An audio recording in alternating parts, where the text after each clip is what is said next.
मनरेगा के संविदा कर्मियों को अब आउटसोर्सिंग से नियुक्ति की तैयारी। जी हाँ, ये बहुत बड़ी जो है जानकारी निकल कर आई है। इसके बारे में पूरी विस्तार से बात करेंगे, ठीक है, कि आउटसोर्सिंग क्या होता है, कैसे नियुक्ति होती है, पहले कैसे नियुक्ति होती थी, और जो है बहुत कुछ बदल जाएगा अब आउटसोर्सिंग के माध्यम से जो वैकेंसी आने वाली है, बहुत कुछ बदलने वाला है। तो इसके बारे में पूरी बात करेंगे। तो चलिए वीडियो शुरू करते हैं। तो क्या हो रहा है, देखिए, जो मनरेगा में जो वैकेंसी आती थी वह ग्राम्य विकास विभाग जो है भर्ती निकालता था। इसके जरिए वैकेंसी आउट की जाती थी और मानदेय के आधार पर कर्मचारी रखे जाते थे, उनका वेतन सरकार देती थी।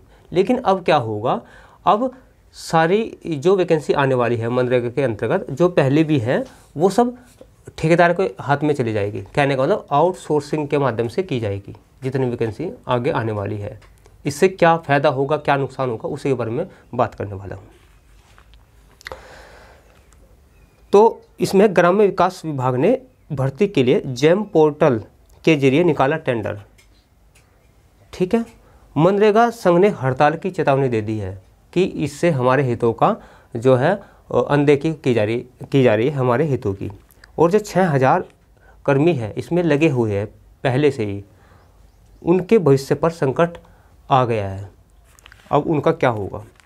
अब जो 14 साल से मनरेगा में काम कर रहे प्रदेश के करीब 6000 कर्मचारी हैं, 14 साल से काम कर रहे हैं लगातार, ये 6000 कर्मचारी हैं। अब देखते हैं इनका क्या होने वाला है। मनरेगा के क्रियान्वयन के लिए प्रत्येक ब्लॉक में एक अतिरिक्त कार्यक्रम अधिकारी, 1 से 2 कंप्यूटर ऑपरेटर, 1 लेखा सहायक, 6 से 10 तकनीकी सहायक नियुक्त किए जाते हैं। जो अतिरिक्त कार्यक्रम अधिकारी है इसका 28,000 रुपये वेतन, और जो शेष जो 3 पद है 11,200 रुपये महीना उनको मानदेय मिलता रहा है। अब तक इन कर्मचारियों के कामकाज के आधार पर उनका कार्यकाल हर 1 साल बढ़ता रहा है, ठीक है, 1 साल बढ़ता रहा है। जैसे उनका काम अच्छा है तो 1 साल बढ़ा दिया, फिर उन्होंने काम अच्छा किया तो 1 साल बढ़ा दिया गया। इस प्रकार से उनके कार्यकाल में बढ़ोतरी होती रही है। विभाग ने इन पदों का 1-1 साल के लिए भर्ती का टेंडर जारी किया है कि हाँ, अब ये जो ग्राम्य विकास विभाग है इन्होंने जो टेंडर निकाला है कि 1-1 साल का एग्रीमेंट, यानी कि हम आपके साथ 1 साल तक सहयोग करेंगे, आपको 1 साल तक का अनुबंध किया जाएगा आपके साथ, ठीक है। उसके बाद आपको हटा सकते हैं किसी भी टाइम, ठीक है।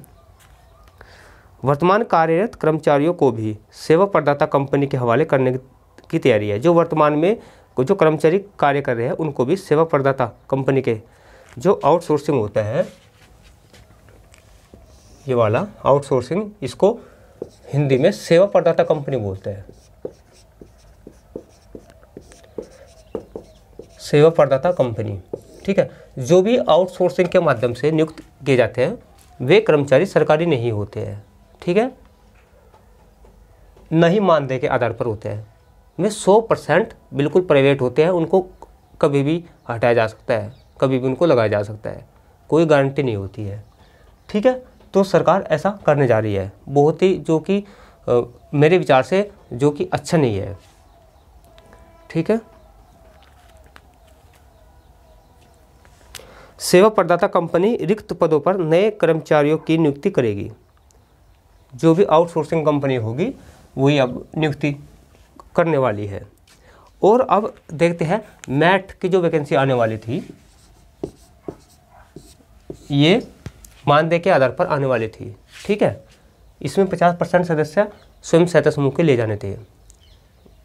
अब देखने वाली बात होगी तो मैट की वैकेंसी भी मनरेगा के अंतर्गत ही है। अब सरकार ने बोल दिया है कि मनरेगा की टोटल वैकेंसी जो है आउटसोर्सिंग से की जाएगी, और जो पहले वाले हैं उनको भी आउटसोर्सिंग के माध्यम से लाया जाएगा, उसकी तैयारी चल रही है। अब मैट का क्या होने वाला है, अब ये देखने वाली बात होगी। अब इस पर भी संकट मंडराने लगा है, इस वैकेंसी पर। नियुक्ति सेवा प्रदाता कंपनी से कराने पर 1 साल में करीब 130 करोड़ रुपए खर्च होंगे। अगर आउटसोर्सिंग से हम कराते हैं तो 130 करोड़ रुपए खर्च होने वाले हैं, ठीक है। और इसमें जो है ठेकेदार को अलग से मिलता है, आउटसोर्सिंग कंपनी को उसको जो पैसा होता है सरकार उसको वो अलग मिलता है। 2 प्रकार से उनको पैसा मिलता है, ठेकेदार को और कंपनी को। तो और 130 रुपये का खर्चा आ गया। अब सरकार ये समझ में नहीं आ रहा है कि जब इतना पैसा खर्च कर रही है एक साल में, तो इतना पैसा तो उन कर्मचारियों को भी दे सकते हैं मानदेय के आधार पर, जितनी उनकी सैलरी है, जैसे 6,000 है, 8,000 है, 10,000 जो भी है, मानदेय पर ही रख लो, लेकिन उनको सैलरी तो दे दो, कोई दिक्कत की बात नहीं। तो 130 करोड़ से तो सैलरी भी दी जा सकती है, कोई बड़ी दिक्कत की बात नहीं होगी, क्योंकि एक्स्ट्रा भी सरकार इनको पैसे देने वाले ठेकेदारों को, तो उस पैसे को उनको ना दे करके सैलरी को रूप में अगर दे दे तो कोई दिक्कत की बात नहीं होगी सरकार के लिए। लेकिन सरकार ऐसा नहीं कर रही है। तो ये बहुत ही बड़ी जो है दुखद बात है इनके लिए जो मनरेगा में काम कर रही है। और वर्तमान व्यवस्था में सरकार सीधे मनरेगा कर्मियों को मानदेय देती है, ये व्यवस्था चल रही है अब तक, ठीक है। तो जो कर्मचारी हैं उनको डायरेक्ट मानदेय देती है। और अब सरकार क्या करेगी, ठेकेदार को भुगतान करेगी, ठीक है, और ठेकेदार कर्मचारियों को भुगतान करेंगे जो इसमें नियुक्त किए जाएंगे। तो ठेकेदार के हाथ में जो कर्मचारी इसमें लगेंगे वो आ जाएंगे, उनकी सैलरी, उनका पैसा उन पर डिपेंड करेगा ठेकेदार पर, ठीक है। और ठेकेदार का क्या होगा, पहले क्या होता था, जो कर्मचारी पहले अगर हटने की बात आती थी उसको हटाया जाता था, उसकी शिकायत की जाती थी कर्मचारी की, तो उसको बोलने का मौका दिया जाता था, अपनी बात रखने का मौका दिया जाता था। लेकिन अब ऐसा नहीं होगा। अब क्या होगा, अब जब ठेकेदार भर्ती करेगा, ठेकेदार के जरिए भर्ती होगी ये, और किसी भी टाइम इनको लगा सकते हैं और किसी भी टाइम इनको हटा सकते हैं, ये बहुत बड़ी बात है। तो इस प्रकार इनका जो है ये सिस्टम बन रहा है। तो अब मैं बात करूँगा, ये आप अपने हिसाब से सोचना कि सरकार सभी जो सरकारी डिपार्टमेंट हैं उनको प्राइवेट करते जा रही है, ठीक है। ऐसे जो है ये बहुत ही गलत साबित होगा। सरकार ऐसा भी कर सकती है, जैसे 30,000 रुपये सैलरी है, 30,000 से 15,000 रुपये दे दे, 10,000 रुपये दे दे, कोई दिक्कत की बात नहीं है। उनको गांव में ही रहना है, गांव में ही रह लेंगे, कोई दिक्कत की बात नहीं। लेकिन जब सरकार किसी को 50,000 रुपये सैलरी भी देती है, 40,000 रुपये सैलरी दे रही है नॉर्मली, तो 10,000 रुपये दे दे, कोई बड़ी बात नहीं होगी। लेकिन क्या हो रहा है, बिल्कुल आम लोगों के लिए समस्या खड़ी हो गई है। जो अभ्यर्थी है, कंपटीशन की तैयारी कर रहे हैं, जो जॉब चाहने वाले हैं, उनको जॉब नहीं मिल रही है, तो बहुत बड़ी समस्या हो रही है। तो सरकार को उनके बारे में भी सोचना चाहिए, ठीक है। तो मैंने अपना पक्ष रखा है। और हाँ, मैं जानकारी, और हमारा टेलीग्राम का चैनल है, उसमें लिंक डिस्क्रिप्शन में है नीचे, वहाँ पे क्लिक करिए और चैनल पर चले जाइए, ज्वाइन हो जाइए। उसमें मैं इन्फॉर्मेशन डालता रहता हूँ, जॉब से संबंधित जानकारी डालता रहता हूँ। और इन पदों पर भी आउटसोर्सिंग के माध्यम से भर्ती होगी। अब मैं बताने वाला हूँ, चलो इस पर बता देता हूँ। MIS एनालिस्ट, ठीक है, IT समन्वयक, शिकायत निवारण प्रबंधक, विधि सलाहकार, ऑफिस हेल्पर, जूनियर कंसल्टेंट और ऑपरेशन मैनेजर। तो इस प्रकार की जो पोस्ट है वो भी आउटसोर्सिंग से आएगी। तो ये बहुत ही बड़ी जो उत्तर प्रदेश में जो न्यूज़ आई है बहुत ही दुखद भरी है। जो मनरेगा कर्मी के जो संगठन बने हुए हैं में हड़ताल करने की तैयारी में है कि हड़ताल करेंगे पूरे उसमें उत्तर प्रदेश में। इससे क्या होगा,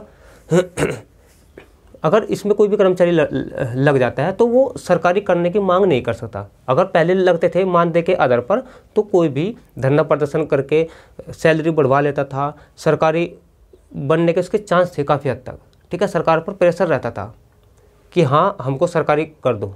लेकिन अब सरकारी नहीं होंगे, 100% प्राइवेट रहेंगे, सरकारी की मांग भी नहीं कर सकते। पहले ही रिटर्न में लिखा हुआ मिलेगा कि आपके साथ 1 साल का एग्रीमेंट किया जाता है, अनुबंध किया जाता है 1 साल के लिए, ठीक है। और 1 साल के बाद आपको कभी भी हटाया जा सकता है।